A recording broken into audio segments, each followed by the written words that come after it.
Eliot என்ற ஒரு தந்தையும் அவனுடைய டீனேஜ் மகளான ரெட்லியும் இருவரும் கார் ஓட்டி ஒரு ரிசார்ட்டுக்கு போய்க் கொண்டிருக்கிறார்கள். திடீரென்று ஒரு வெள்ளை நிற யூனிகார்ன், அதாவது ஒற்றை கொம்பு குதிரை அவர்கள் முன்னால் வருகிறது. அதை தவிர்க்க முடியாமல் அவர்கள் காரை அடித்து காயப்படுத்தி விடுகிறார்கள். ரிட்லி அந்த யூனிகார்னின் கொம்பை தொட்டவுடன் அவளுக்கு விசித்திரமான கனவுகள், காட்சி, முன்னறிவிப்பு மாதிரி உணர்வுகள் வருகிறது.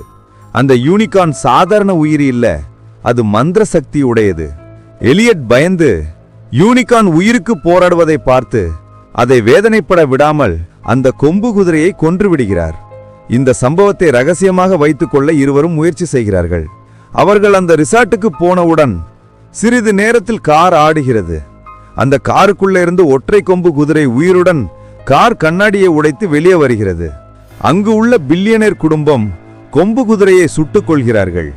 அதிசயமான குதிரையாக இருக்கிறது என்று அதை ஆராய்ச்சி செய்கிறார்கள்.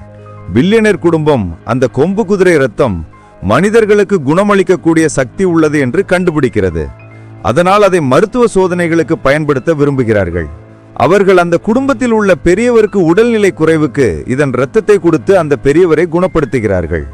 இறந்து போன யூனிகானுக்கு, அதாவது கொம்பு வச்ச குதிரைக்கு ஒரு குடும்பம் உண்டு. அதன் குட்டி எங்கிருந்தாலும் அதன் குடும்பத்திற்கு தெரிந்துவிடும்.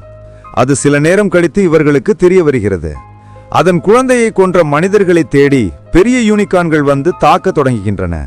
கடைசியில் இவர்கள் அனைவரும் உயிர் பிழைத்தார்களா, இல்லை கொம்பு குதிரை அவர்களை கொன்று தின்றதா, இல்லை கொம்பு குதிரையை சமாதானப்படுத்தி அனுப்பினார்களா என்று சுவாரஸ்யமான கதையே இந்த படம். அருவருப்பான சில விஷயங்கள் படத்தில் உள்ளது. அதனால் 18+ மட்டும் பார்க்கவும்.